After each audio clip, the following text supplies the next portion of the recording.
Glad you're here. I am really glad to be here, but I recognize that many of you guys probably don't even know who I am, really. I mean, you've heard me say dumb things from the announcements, and I'm gonna be honest with you, we're always trying to come up with new things to say. So that's why dumb things come out of my mouth, because we don't know what to say every week about burgers and bags. So you've heard that, but you don't know me.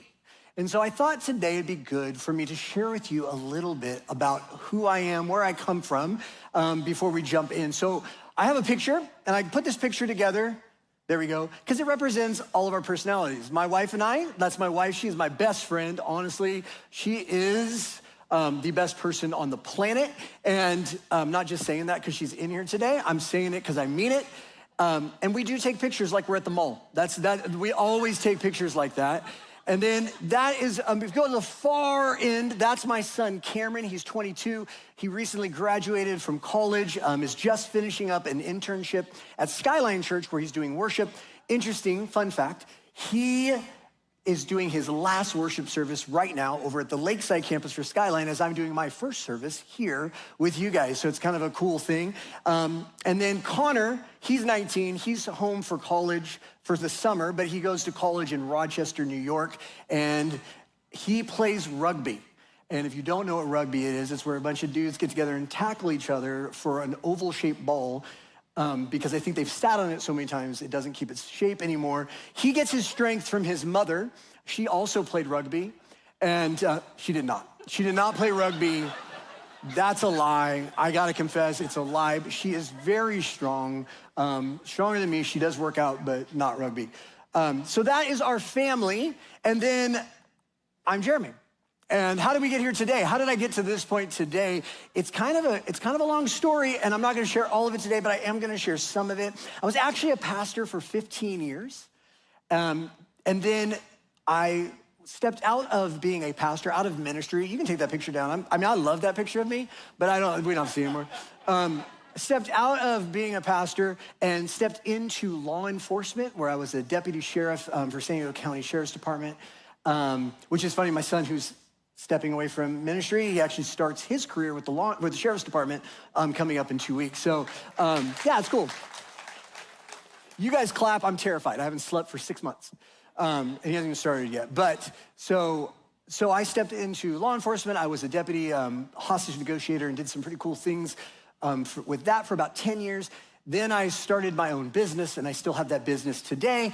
And now here I am 2 months in and working here at Rise City Church, which if you ask any pastor, very similar path. We've all done the same thing. Most of us, we just do all kinds of weird stuff. No, that's a very unique path. And someday I'll share all of it. Someday I'll share how we got down there. Today, I'm not gonna do that. But I am gonna share a part of my life because I think it's important that we get to know each other. We're gonna spend some time together now that I'm here on staff. And so I'm gonna share some of my story with you. But really glad to see you did all make it through 4th of July. I will tell you, to me, 4th of July is probably the scariest holiday that we have. And you're like, what? Halloween? I am not scared of, I actually hate clowns, but I'm terrified of, sorry, side note, I hate clowns. Like if we ever do a thing here at the church where there's clowns, I will not come. And if I do come, I will punch a clown in the face. I just want every single person to know that. And don't be offended, I gave you warning. I was a cop, I will take you down. So, probably not, I wasn't that good a cop, so I'll have to tase you. But either way, you're gonna go down.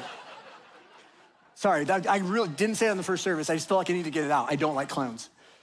But the scariest holiday is actually 4th of July because it is like this weird thing that happens to every dude. We become like these little boys again who all we want to do is blow stuff up and yell freedom.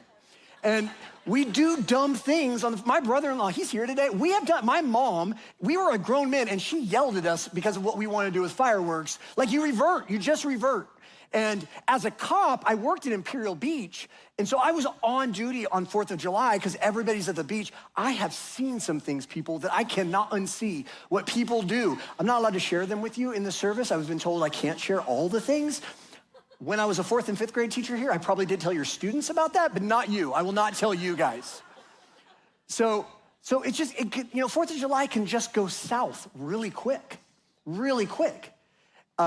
not a cop story, but a life story. It actually happened to my family, to us during 4th of July quite a few years ago. We were in Washington State where my in-laws live, and we were visiting. I had just become a deputy. I was brand new to the force. And so I was like in hero mode for sure. I was like, yes, I'm here. That's right, I'm here. I'm here to save not just San Diego, but all of Washington. Like I was in it. And I was still kind of in that vigilance mindset that you had. And thank the Lord I was, because it went south that day. So up in Washington, it is legal to let off like legit fireworks on the 4th of July. Like real ones. I'm not talking about the dumb little sparklers that you people do here in San Diego, even though you're doing them illegally, but I'm just saying they're dumb. The ones we did were real. And we went with my father-in-law, who I feel like he was kind of trying to impress me, because I mean, I know the guy, he's a responsible man, but again, 4th of July, who in their right mind goes like, I'm gonna drop $1,000 on a bunch of stuff that's gonna explode outside my house. You do that on 4th of July. My father-in-law did that. He bought like all these crazy fireworks to show the San Diegans what it was gonna be. And I'm like, you're from San Diego, you just moved here. It doesn't count. They don't even like you up here. Anyways, so it's 4th of July. All of our family, all of my wife's family, were all together. So her sister's there with their little kids. She had 2 little guys, they're twins. They were 5 years old, really cute back then. Not so much, but anyways, they're really cute back then. And like my older nephew, my older niece, my kids, my wife, were all there. Plus, they live in a cul-de-sac, and the whole neighborhood got together and hung out and barbecued and did all their things. And then everybody got together in the cul-de-sac at the end of the night and did fireworks. And so my father-in-law, along with all the other dudes who had become 6th graders, had all these fireworks, and he bought this one. It was called a cake. And it was this giant, round, thick circle, and inside of it, it had enough fireworks to take down a city. It was amazing. This thing was so cool, and you could read all the things. You couldn't understand most of what it said, but you're like, oh, this is gonna blow up, and it's gonna be fun, and we're gonna have a good time. And so we kind of saved that one. We got into it a little bit, and the kids are like, do the cake. And we're like, hey, back off, this is man stuff. And I'm like, do the cake. And so it came to that time, and of course, because it's 4th of July, we're not in our right minds.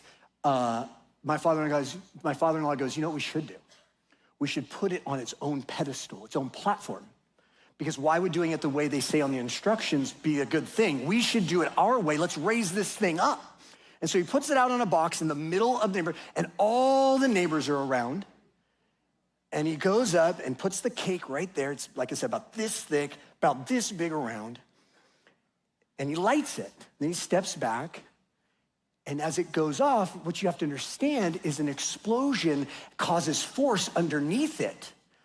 And so as it went off, it shot off the thing, because it was supposed to be on the ground. Who'd have thought? The instructions, that's who. But anyways, it shot up onto its side, and because it was round, or also known as a wheel, it began to roll, and we were at battle. We were at war in that moment. And I'll tell you, I was a brand new cop, so I'm like, this is what we trained for. And people were scattering, they were screaming. My mother-in-law's like, help me. It was crazy. They were all, and it was going in a circle, shooting at all the neighbors, just in a round circle. At one point, one of the rockets flew out, and it caught a bush on fire at the neighbor's house. And my whole family scatters. Father-in-law's nowhere to be seen, by the way, at this point. He is gone. I think he's inside under the covers. He's like, I'm sleeping. I don't know what happened. And my 2 little nephews were just standing out there as the rockets are flying by. My niece, she got hit by one. She's like, I don't even know if she made it. She had that happen. And so, of course, I'm like, I'm a cop. I got this. And slow motion music started. Da, na, na, na, na, na, na. I don't know what the song was, but I feel like it's that. And in slow motion, I run, and I swoop in, and I grab them both, like one under each arm, like, don't worry, boys, I'll save you, Uncle Jeremy's here. And then we ran inside the garage. It was crazy. Somebody else went and put out the fire that was right, I mean, it was going up. Craziness. But what's even crazier is when it all was said and done, my father-in-law's first words out of his mouth, guys, I got a bunch left. You guys want to finish them off? Yes, this is 4th of July. It's why it scares me. So I'm really glad that you guys all survived. I'm glad you guys are here. And today, I want to share, that has nothing to do with my story. I actually want to share with you guys two stories today.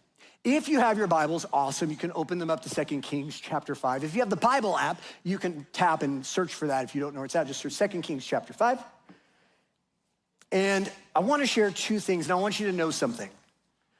I have shared this story probably hundreds of times. As a matter of fact, before you know what it is, I'll just tell you a little joke in my family, and much of my family's here today. I used to get points for how often I would bring up this story. Like I would say, hey, I mentioned it again. That's a point for me, because I would share it a lot. But I will tell you, something changed in me about 4.5 years ago. And this is the first time I'm ever going to share. So I'm going to share two things. One, I'm going to share the story of Naaman from 2 Kings. But two, I'm going to share a part of my life. And I will tell you, I'm kind of nervous today because this is the first time I'll ever share it from a perspective that is different than I've ever shared before. And I'll share with you the moments that it's different, so I'm a little nervous. So not for you, but for me, can we just pray real quick? God, I thank you for today. I thank you that we can laugh. I thank you we have a good time. God, I thank you that you're always with us in every single moment. God, I pray that today your word would be communicated clearly and that people would walk away with hope and encouragement, that you would take us from disappointment, disillusionment, discouragement to hope and faith. In your name we pray, amen. So I grew up in a very Christian home. I went to church every Sunday, not just Sunday mornings, my friends, Sunday nights. They used to do that. When people were really godly, they went to church twice on a Sunday. 9 a.m. for Sunday, well, I'll tell you in a second, but we went to the early service or the late service, and then we came back at 6 p.m. I used to fake it like I was asleep, hoping that week we wouldn't go to church on Sunday night, but they always knew I was awake, and we go on Sunday nights. And then we go back in the middle of the week, first when I was a young boy, for something called Royal Rangers, military for Christians, I guess. I don't know, Royal Rangers. And then when I got a little older, went to youth group. My mom sang every week on the stage with like 30 other people. It was called a choir. They had those things back then. You sang in choirs if you didn't grow up in church. They all wore robes, and it was cool. I have jokes, but I'm trying to filter. And then my dad, he taught like what we would call a small group. We called Sunday school class. And you know what you do to get a kid to really want to go to church? Tell them they're gonna go to school on Sunday, and that's what gets them to church. But we went to Sunday school at the 9 o'clock, then we went to service at 11, and then we went to church at 6, back on Wednesdays. My sister and I, we were in the church drama club.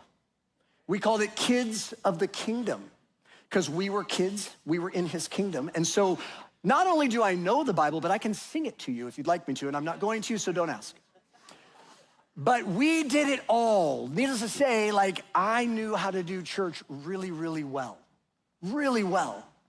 Like, I knew when I was supposed to clap. Some of you guys, by the way, there was a song this morning, you were supposed to clap at a certain point. You missed it. Had you grown up in church like I had, you would know you missed that today. You'd be ashamed. Now you're just shamed because I told you. I knew when I was supposed to raise my hands and respond. I knew when I was supposed to close my eyes. I knew when I was supposed to kneel, when I was supposed to sit, when I was supposed to stand. I knew how to do church really well. Now, I'm kind of joking because I want you to know also, my family, we are not perfect. Not at all. We had our stuff. We had our junk. We got into arguments every once in a while. We got into fights. We yelled. Now, my mom would tell me, Jeremy, you don't know what yelling is. You want me to tell you what yelling is? I'll show you what yelling is. My mom would tell me that. But we did yell. And oftentimes, we would get into those fights on our way to church. I heard someone say, yep. You know the ones where you're like, I will come back there and hallelujah. Good to see you, sister. Glad you're here. Yes, we had those too. We were that family. We had all those things. But more than anything, as much as I joke, I want you to know I came from a home filled with faith. My parents are good parents. They're still married to this day. I love Jesus. My sister loves Jesus. We've raised our families to love Jesus. I came from a family with a lot of faith. And I truly believed at a young age, I was introduced to Jesus at a young age, and I believed in a God that saw me, that cared about me, that could heal and that could fix the problems that I faced in life. That's the family I grew up in. And so I had a good life. It's crazy how things can take a turn like 4th of July. When I was 16 years old, I had just gotten back from both a vacation to Lake Tahoe where our family would go, as well as a summer camp. Now, we're taking like 170 kids to youth camp this year, which is so cool. Our youth ministry is amazing. Pastor Anthony and Jen and the team, they're so good. And if your student's not going to camp this year, that's okay, but get them to camp next year. It is life-changing for young people, and I really want to encourage you to do it. So I had just come back from a camp. I was kind of on top of the world, and things were going good. But just like my father-in-law with fireworks on the 4th of July, things can go south quick. I was working in the church, volunteering in the church, doing something for the summer, and my pastor, a man named Pastor Young, who I grew up with, he had noticed that my neck was growing, had gotten a little bigger. Now, what he didn't know is I was working out for football, getting really strong. I also played football in high school, and I was like, yeah, I'm getting pumped, I am strong, and I was working out. And so he said to me as he saw me working on something in this one area of the church, the office, he said, Jeremy, you okay? And I was like, yeah, I'm great. And he said, your neck, you okay? What about your neck? And I said, oh no, I'm just working out, man. I'm strong. I'm looking good, son. Like, I didn't say that, but that's what I felt inside. And he's like, no, it doesn't look good. I'm like, well, that's rude. But he said, I think you need to see I want you to talk to your mom, and I want you to have her take you to the doctor. And I was like, that's, first of all, disrespectful, because I have been working out, and I don't understand. But secondly, I'm like, okay, what the pastor says is what you got to do. And so I went, and my mom told her, Pastor Young says we need to go to the doctor. And so took me to the doctor, and I was still at the pediatrician. I was 16 years old, so I still went to the pediatrician, which is awkward to walk into the pediatrician's office with the other 2-year-olds that are there. More awkward when one of them wants to play with the toy you're playing with. It's like, what are you doing? Back off. Anyway, sorry, I got distracted. I was angry. So took me into the room, jumped up on the thing like a big boy because I was trying to be good, and the nurse came in, and I remember she had her notebook, and she was looking at who she was going to talk to, and she said, oh, so you're, and she stopped, and she said, you're here for your neck, aren't you? And I said, yeah. She said, I'll be right back. She came back a few minutes later with 1 doctor, then 2 doctors, and 3 doctors. Pretty soon they sent me for more testing, and within the next 3 or 4 days, I think it was, I was diagnosed with Hodgkin's lymphoma, which is a cancer that gets into your lymph glands. Everything changed. Everything changed. But remember, I had faith. Remember, I was born a Christian. So I was good to go because I had like that force field of I'm a Christian, bad things can't happen to me, and if they do, God just fixes them. Or so I thought. 2 Kings chapter 5, very beginning, says, the king of Aram had great admiration for Naaman, the commander of his army, because through him the Lord had given Aram great victories. But though Naaman was a mighty warrior, he suffered from leprosy. At this time, the Aramean raiders had invaded the land of Israel, and among their captives was a young girl who had been given to Naaman's wife as a maid. One day, the girl said to her mistress, I wish my master would go to see the prophet in Samaria. He would heal him of his leprosy. So Naaman told the king what the young girl from Israel had said. Go and visit the prophet, the king of Aram told him. I will send a letter of introduction for you to take to the king of Israel. So Naaman started out carrying as gifts 750 pounds of silver, 150 pounds of gold, and 10 sets of clothing. Now, there's a couple things that stand out to me here that I want you to pay attention to. I want you to notice. First, Naaman wasn't just any soldier. He was a commander. Secondly, he was such a good soldier and commander that his king admired him. He had a prestigious man. He was a well-liked man, a well-known man, a well-respected man. I would assume, like, when Naaman came to town, people were like, I know that guy, or I wish I know that guy. He was awesome. He reminds me of like the dude before things went bad in Gladiator. It was like him. He's a good man.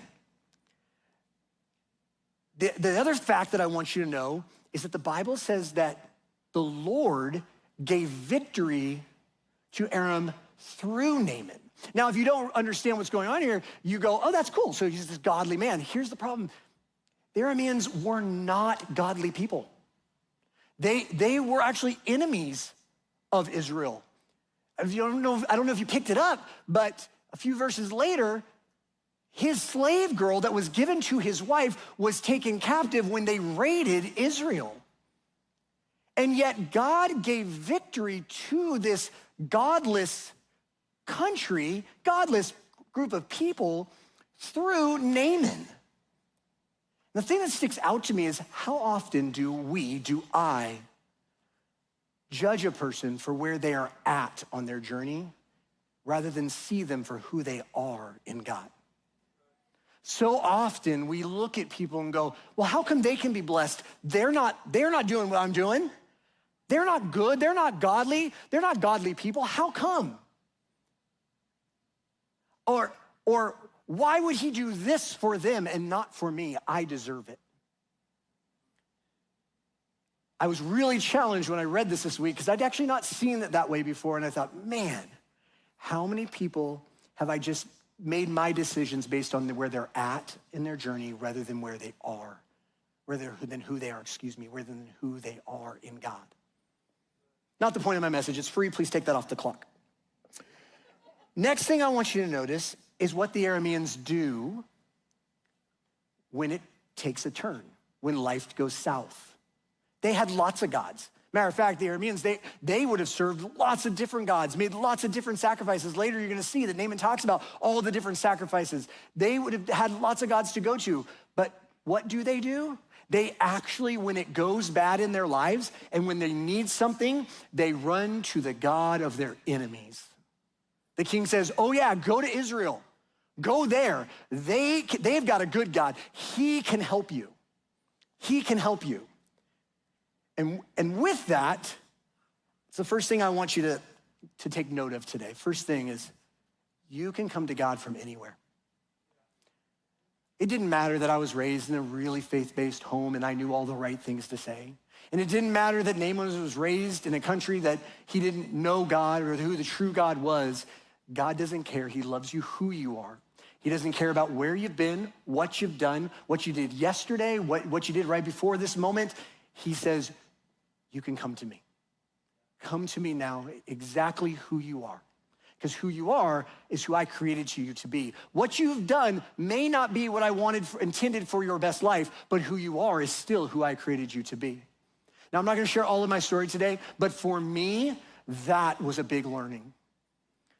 Because I never really thought that who I was who God wanted. I never thought he really wanted me. I thought he was kind of stuck with me because I was raised in the family I was raised in. So he kind of had to do. God doesn't care. And I love this slave girl who was taken captive during a raid, and the Bible says she was a young girl, which means there's a high probability that her family was killed during that raid, and then she was taken captive. And yet, what does she do for this guy who's taken her captive, made her his slave? She says, man, I wish he could go see this prophet in Samaria, because then he would experience what a real God can do. That is like the ultimate act of grace and love for her. Like, if it were me, I'd be like, I know what can help him, but I'm not gonna tell him. I don't want him to know. I wanna go free. And she says, man, I wish my master would know. I wish he would go and he would get help. So, This is where it starts to get good. So let's continue to read here, 2 Kings 5, 6-8. Oh, before we do, I just want to call something else out. Sorry.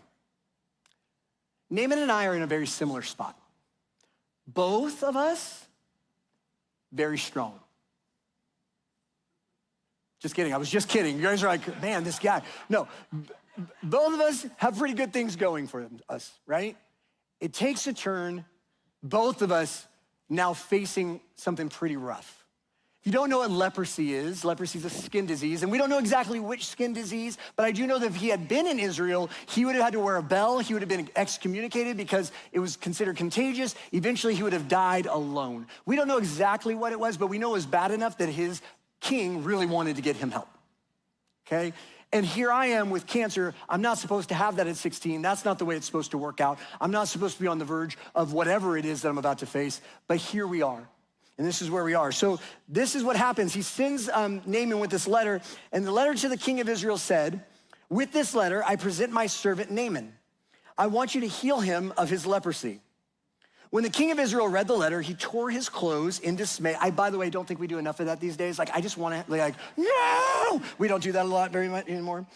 He tore his clothes, And he said, am I God that I can give life and take it away? Why is this man, oh, excuse me, I went too far. Why is this man asking me to heal someone with leprosy? I can see he's just trying to pick a fight with me. But when Elisha, the man of God, heard that the king of Israel had torn his clothes in dismay, he sent a message to him. Why are you so upset? Send Naaman to me, and he will learn that there is a true prophet here in Israel. So step one doesn't really go as planned. And Naaman goes and the king goes, what is going on? See, what you gotta understand is, again, these are warring countries. They currently are in a truce with one another. So when this commander shows up and the king from the opposing army says, hey, heal him, the king of Israel at the time, who, by the way, they were in decline during this season. They were doing some things. Kings were letting people get away with stuff that they shouldn't be doing, worshiping false gods, all kinds of things. They weren't the best Israel they could be. So he goes, hold on, this has got to be a trick. He wants to fight me. What I love about this is during those times, prophets were the people that truly heard from God. They were God's mouthpiece. They were the ones that heard from God and spoke on God's behalf. And so here's Elisha, and he goes, first of all, dude, you're not as close to God as I am. And if you looked at what's going on in Israel, that was probably very true. He goes, send him to me. Of course, you don't know what to do. You're not doing things right now. Send him to me because I want him to know that there is a true prophet that's here in Israel. Because Naaman had been around prophets, he had been around people from false gods, and Elisha goes, this is a chance for him to experience what a true prophet, what a true God is all about. So, 2 Kings 5, 9 through 12 says, so Naaman went with his horses and his chariots, and he waited at the door of Elisha's house. I love this part. But Elisha sent a messenger out to him with this message. Go and wash yourself 7 times in the Jordan River. Then your skin will be restored, and you will be healed of your leprosy. Now listen to this. But Naaman became angry and stalked away. I just picture him pouting. He pouted away. I thought he would certainly come out to meet me, he said. I expected him, that's a big word, expected him to wave his hand over the leprosy and call in the name of the Lord his God and heal me. Aren't the rivers of Damascus and Alabama and Pharpar better than any of the rivers of Israel? Why shouldn't I wash in them and be healed?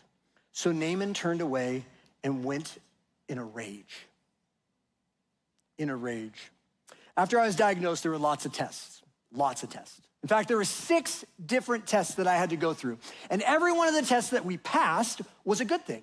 It meant that, okay, things are looking good, we'll continue the test. At any moment, if we got a bad result, then the doctors would stop everything and start a new course of treatment, figure something out. And we went through a lot of different, and they were some weird tests. I don't have a ton of time to tell you, but let me just say they were weird.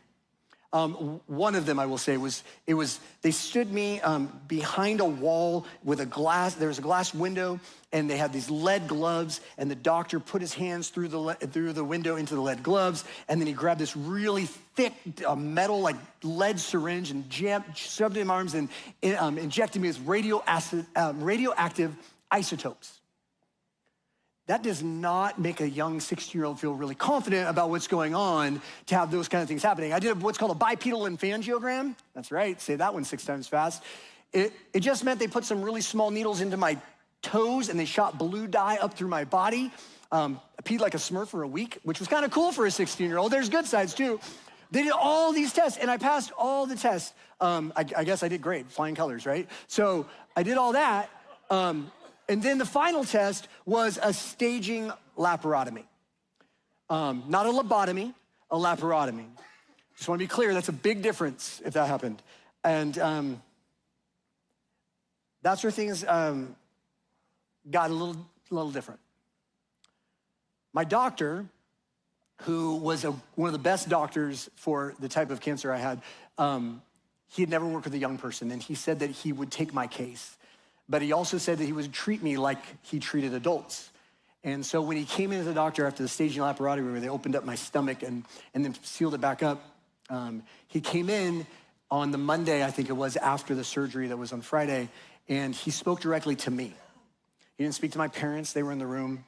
He didn't speak to my dad, he didn't speak to my mom. He looked directly at me, and with the bedside manner of a drill sergeant, he said, "Hey, Jeremy," and he's also South African. I really wanted to do the accent. It would be a bad idea. So he said, "Hey, Jeremy, the surgery didn't go well. Cancer's a lot worse than we thought.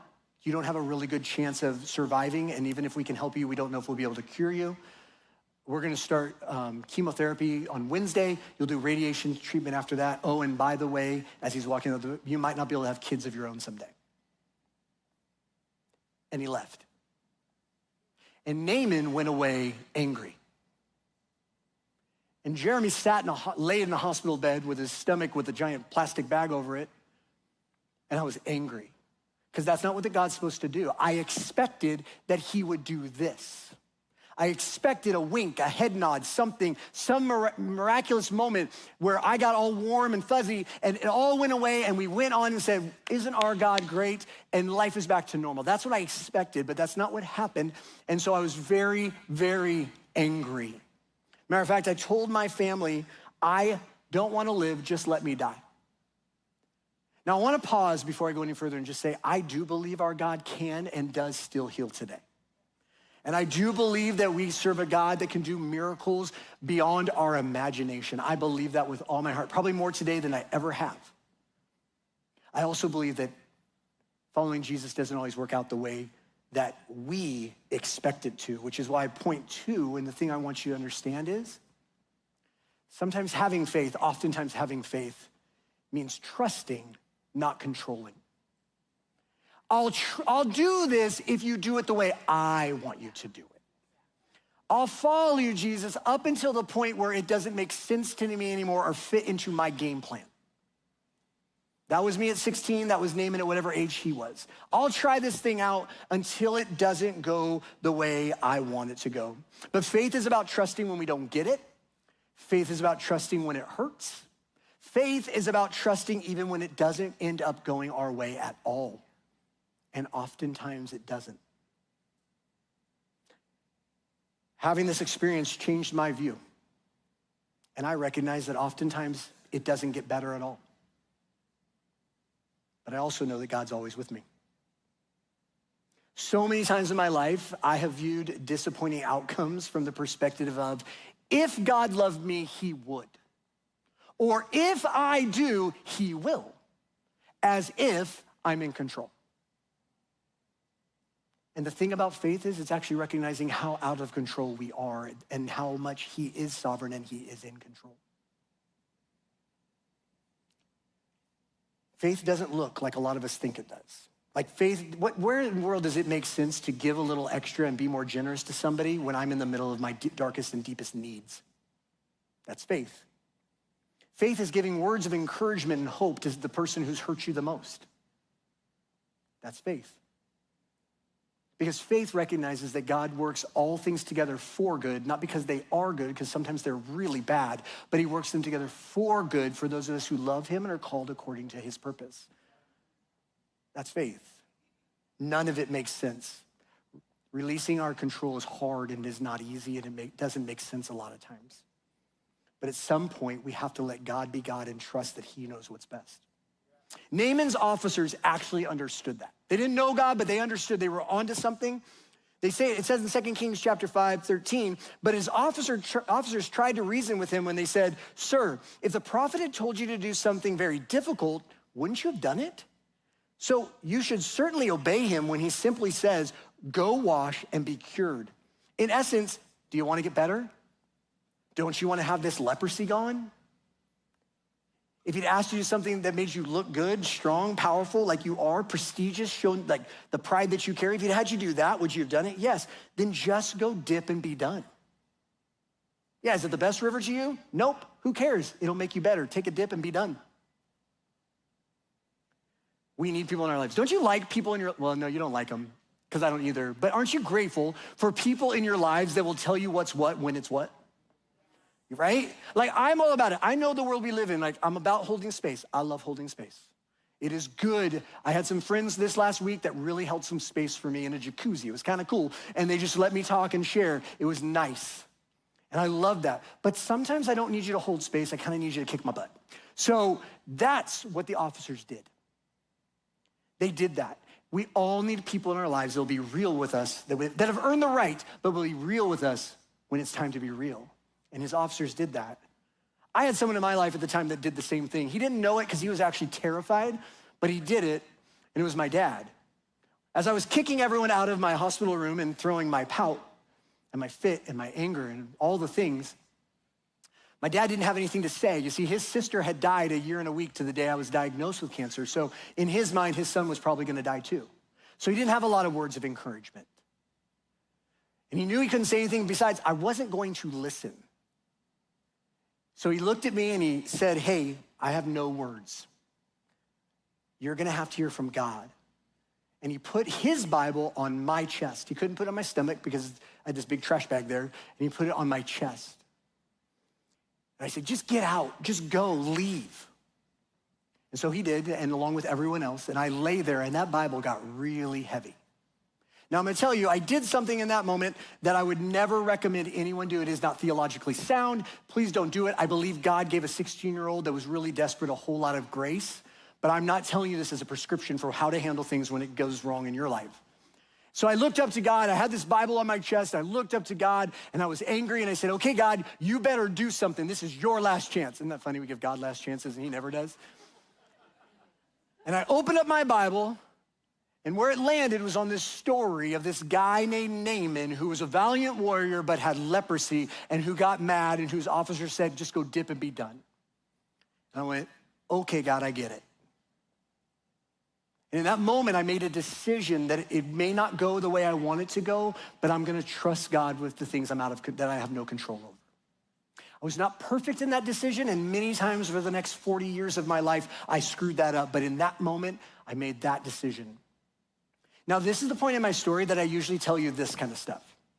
And the greatest things happened because of cancer. Cancer was such a good experience for me. All these lives were changed and all of this stuff happened. I'm so glad I got cancer. But I'm gonna tell you right now, that is such a lie. About 4.5 years ago, I had a pretty big incident happen in my life, and it's not cancer, I'm good, guys. But it changed a lot of stuff for me.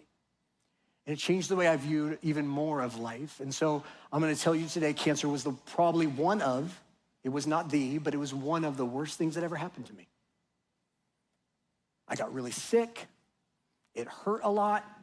I didn't know what to do with it because I thought I had to be strong for my family who was already scared. So I hid a lot of things deep down inside that I was feeling. It stole from me a lot of my youth and the fun that I should have been having in high school.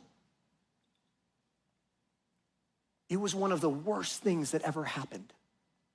And when you're going through something, whatever you're going through, it's probably the worst thing that ever happened. And I don't give God glory and praise for my cancer. I just give God praise and thanks for that fact that he never left me during that.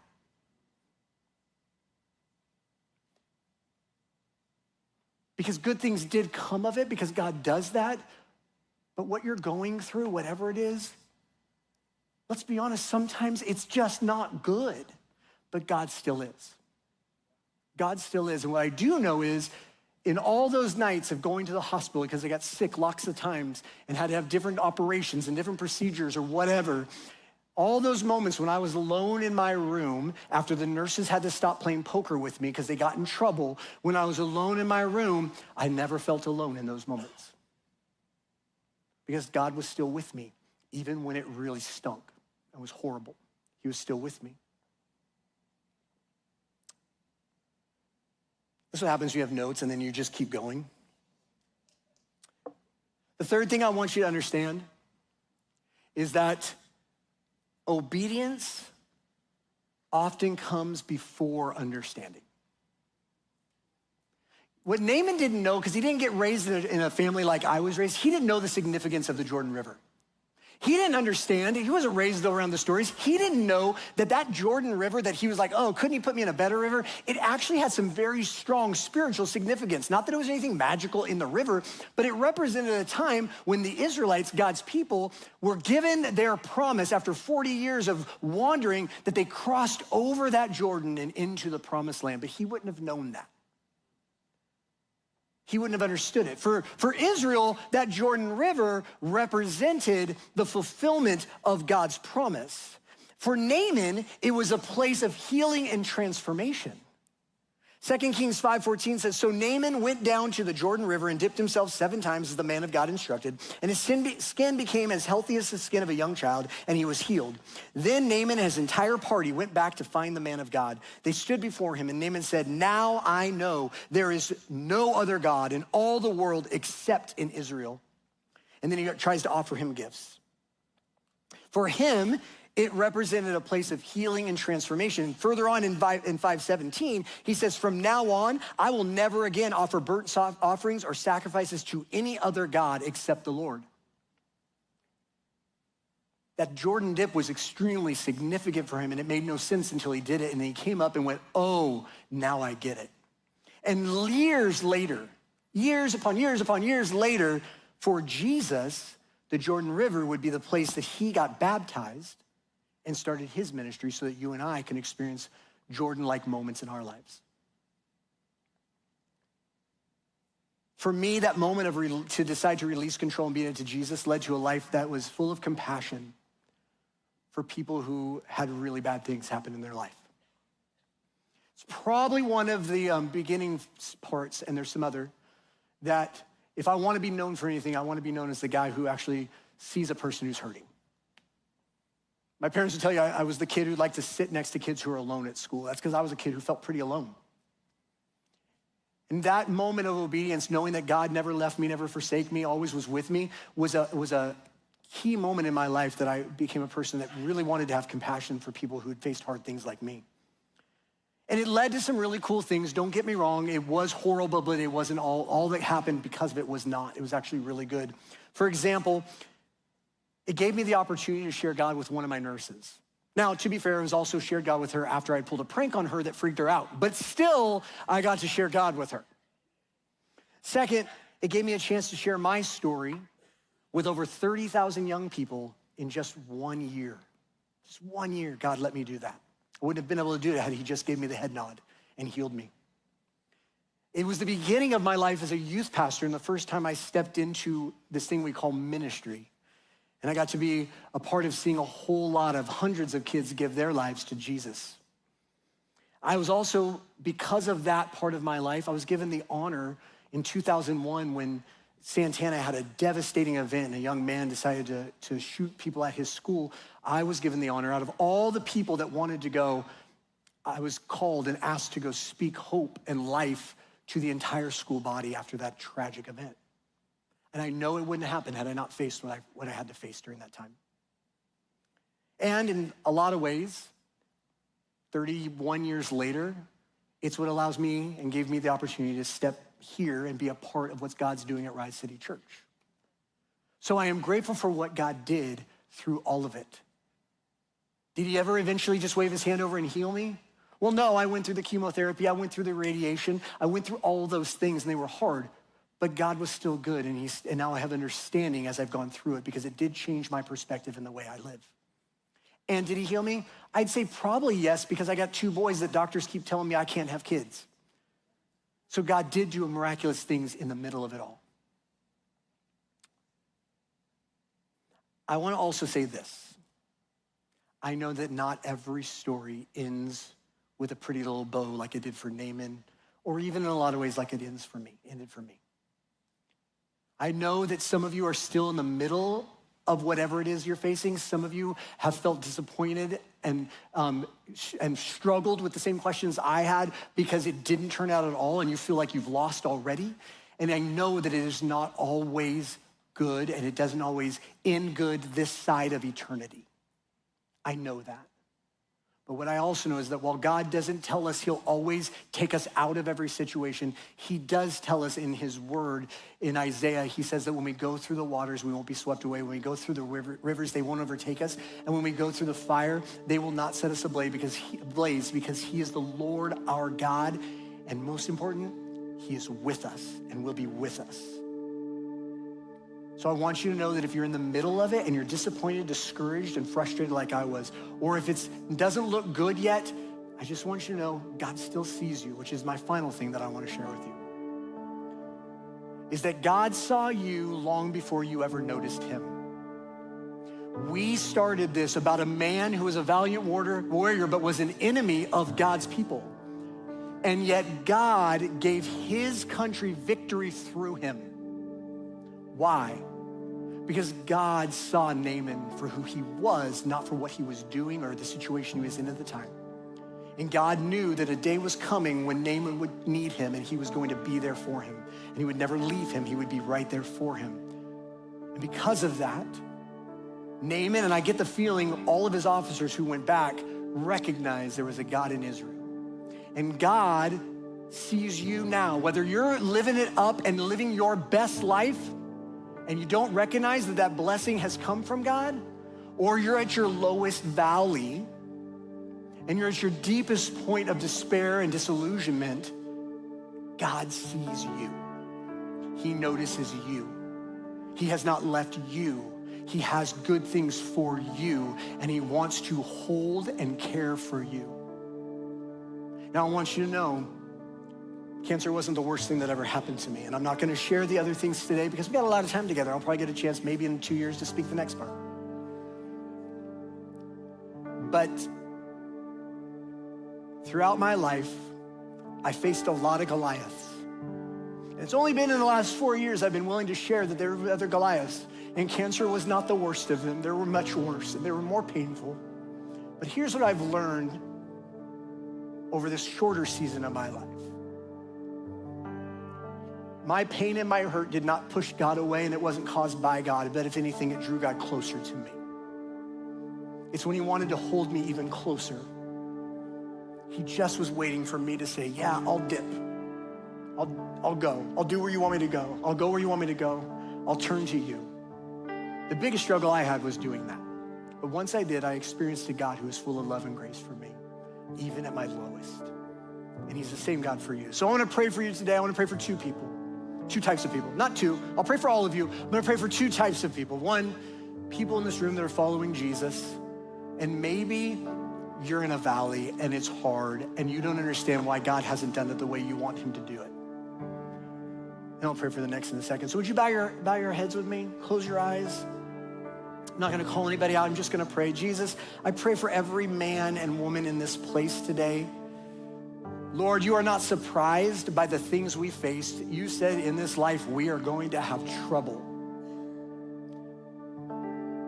But God, you also said for us to take heart because you overcame this life. You overcame this world.